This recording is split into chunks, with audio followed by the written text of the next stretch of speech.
Hello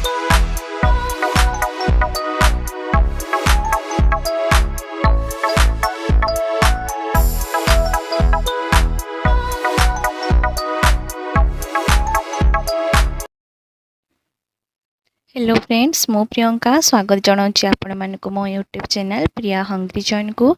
तो आज आम मेनू रे अच्छी छतु द प्याजा से मो छतु को प्रथम छोट छोट कर काटिकी नहीं जाइए। एठी मो बटम छतु यूज करुच्ची आ गोटा मसला रे तेजपत्र डालचीनी बड़ अलैच ये सब नहीं आउ एठी मो गोटे बड़ साइज रो प्याज को काटिकी नहीं जाइए आउ दीटा बड़ साइज रो टमाटो को काटिकी नहीं जाइए।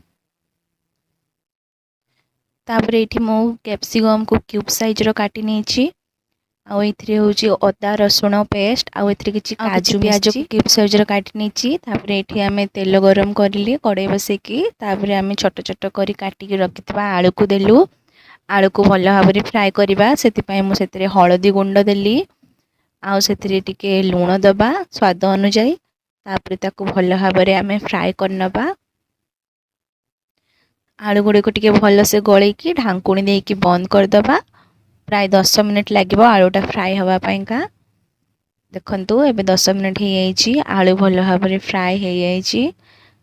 प्राय रेड कलर हैला पर्यंत ताको आमे फ्राए करनबा।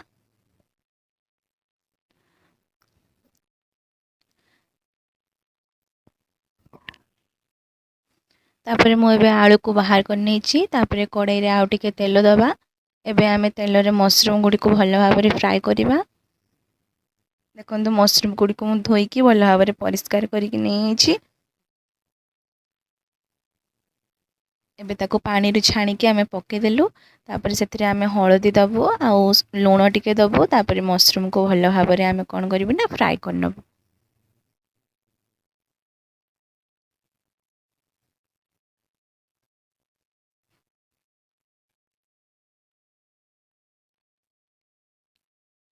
देखो मशरूम एटा जिते आमे जेते भाजिबा सेथिरु वाटर रिलीज करबा को लागिबो। जिते देखिए पानी गुड़िक सब सुखीज केवल ऑयलटा रही जाने जे छतुटा पूरा भल भाव में भजा हो गला। से धीरे धीरे टी कंचाड़िया अंश भी तार सरीज से सीझी आसो। ताको भल भाव आम नाड़ीदबा से पूरा देखिए ब्राउन कलर हो जमतीका। देखो ए ब्राउन कलर हो छतु भजा हो गला। तार पानी सब मरीची खाली ऑयल से रखी। ये स्टेज रे ताको आम बाहर को बाहर आनिबा।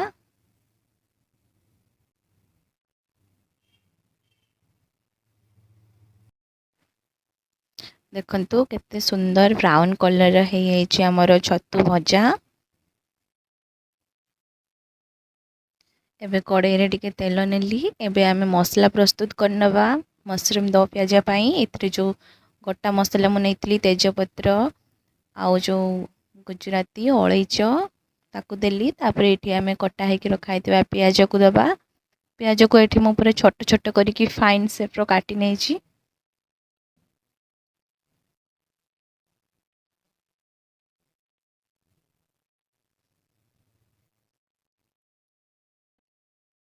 प्याज टिके भजा हो गला परे सेथिरे जो मु रखितली अदा रसुण आउ काजू पेस्ट ताकू दे दबा। काजू ये बेसी यूज करेनि प्राय 7-8टा काजू हेले हो जिवो। अदा रसुण काजू पेस्ट को भल भाव में आमे गले नबा। देखंतु एठी मु काजू paste totally 2 table spoon use करची। तापर सेथिरे 1 टेबल स्पून हळदी दबा आउ हाफ टेबल स्पून दबा सॉल्ट। तापर सेथिरे काश्मीरी रेड चिली पाउडर दबा। तापर ताको भल भाव में आमे गले नबा। देखंतु मसलाटा हवा पई टिके एथिरे मु पानी यूज कली नले सेटा तळे लागी जाई थांता। ताको आमे भल भाव में गले नबा। सब बेले मन रखिबे मसला रु तेल छाड़िबा पर्यंत आमे मसला को कसिबा। देबे जानिबे जे सेटा परफेक्टली कुक हैला बोलिका। देखंतु मसला एबे हेई आसलानी। तापर मु एठी टमाटो पकेली। देखंतु टमाटो पकेला परे सेटा आ बेसी भल से सिजेनी काहेकि टमाटो कुकिंग प्रोसेसटा को टिके स्लो कर दिए। तेणु कि टमाटोटा आमे लास्ट पकेवा उचित। तापर टिके एथिरे पानी देली। पानी देकी ताकू भल भाव में गले नबा।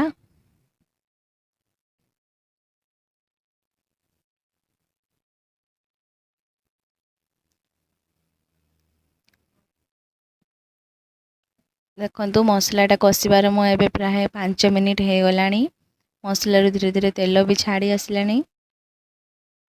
आपण चाहिए टमाटो को पूरा शेष में भी यूज करेंगे। मुझे दे देछि तापर मसला टिके आसला परे आमे सेतरे भाजी की रखिथिबा जो मशरूम को पकेदेबा। कहीं मशरूम टा भी टिके भल से सिझाई पई टाइम लागिबो ना, तो से मसला सहित आपे आपे हो जिवो, सेति पई का आमे पके देलु। तापर जो आमे रखिथिलु भाजी के आलू ताको पके देली।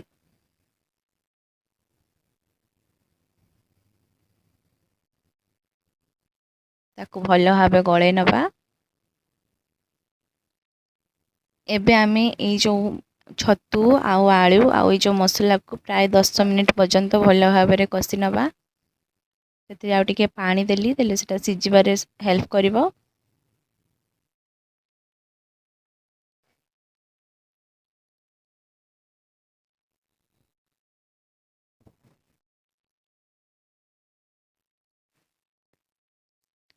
एबे देखंतु मु एतरे 1 टेबल स्पून दउजे एटा मीट मसला। देखंतु छतुरे तो आपण गरम मसला भी यूज करि परिबे, किंतु मते गरम मसला टेस्ट एते भल लागिनी बोलिका मु एतरे मीट मसला यूज करछि। एटा देले हमर छतु तरकारी पूरा मांस भलिया स्वाद लागिवो। तापर ताकू घोडणी दे बंद कर दबा, सिझिबा पई ताकू दबा। एबे देखन 10 मिनिट पूरा भल भाव में हो जाइछि। एबे ताकू आमे बाहर करके आउ थरे भल से गळे नबा। छतुटा को भल भाव में सिझिबा पई देबे, सेटा को सिझिबा को टिके टाइम लागे बटम छतुटा। देखंतु एठिरे मु जो तेजपत्र आ गोटा मसला सब को बाहर कर नेछि, केना खाइला बेले हम पार्टी रे एगुडा सब लागिले भल लागेनी यार टेस्टटा। तार फ्लेवर मिसी गला परे करी रे आमे ताकू बाहर कर नेले। तापर एथिरे पानी देली, पानीटा कमी जाइथिला। पानी देकी ताकू आउ थरे भल भाव में गोळे देले। छतु पूरा सिझिबा पई का पानीटा एतिकी दरकार निहाती। तापर एथिरे मु टिके लूण यूज कली, एटा छतु तरकारी पई यूज कली लूणटा। तापर ताकू भल भाव गळे नबा। ताकू आमे टिके एबे घडे देकी फुटिया पई देबा। देखंतु एबे सेटा फुटी गलानी। प्राय 10 मिनिट मु एठी ताकू फुटे नेछि। तापर एथे आमे दो प्याज बनवा पई गोटे मोटी पैन नेछि। पैन ने आमे कैप्सिकम आउ प्याज को टिके फ्राई करनबा। प्राय सिझे देला भले फ्राई करिवेनी, ताकू टिके जस्ट टिके क्रंची टाइप रो थिबो से भले फ्राई करिवे। देखंतु मैं एथरे फर्स्ट पैन फ्राई करनो अछि, तापर सेथरे ऑयल देबी। देखंतु मैं एठी ताको ऑयल देली। बहुत कम ऑयल देबे एठी।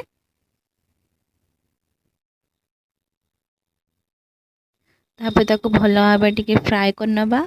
एटा मीडियम फ्लेम रे करिवे, हाई फ्लेम कर देले जळी जिवो आ लो फ्लेम कर देले भी सेटा सिझिबा टाइप रो हे जिवो।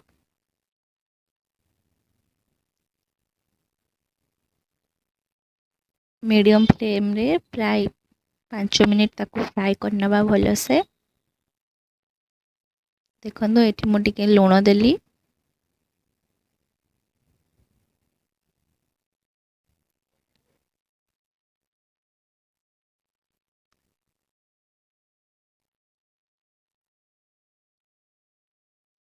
देखन ताको सब बळे एमती एपट सेपट करिवे, देखि फ्राई करिवे। तापर एथिरे मु टिके काश्मीरी रेड चिल्ली पाउडर देछि तार कलर आसीबा पई का।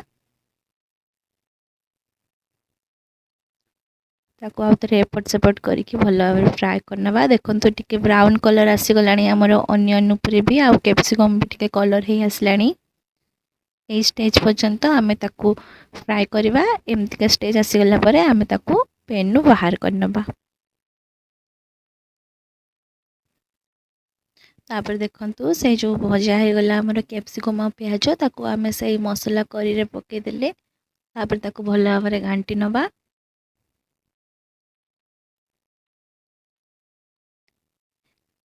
आज मुझे आपण मानक देखली जे आपण मैंने केमती सहजरे बन पारे मशरूम दो प्याजा। यहाँ बहुत इजी प्रोसेस, तार अलग प्रोसेस भी अच्छी, किंतु यहाँ सब इजी प्रोसेस। तापर आम ये सर्व करना गोटे प्लेट रे।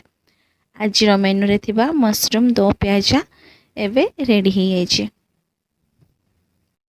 देखो तार कलरटा लुकटा आपन को केमती लगुच। आपन को रेसिपी पसंद आसिले लाइक करेंगे, शेयर करेंगे, कमेंट करेंगे, आउ प्लीज चैनल को सब्सक्राइब करने।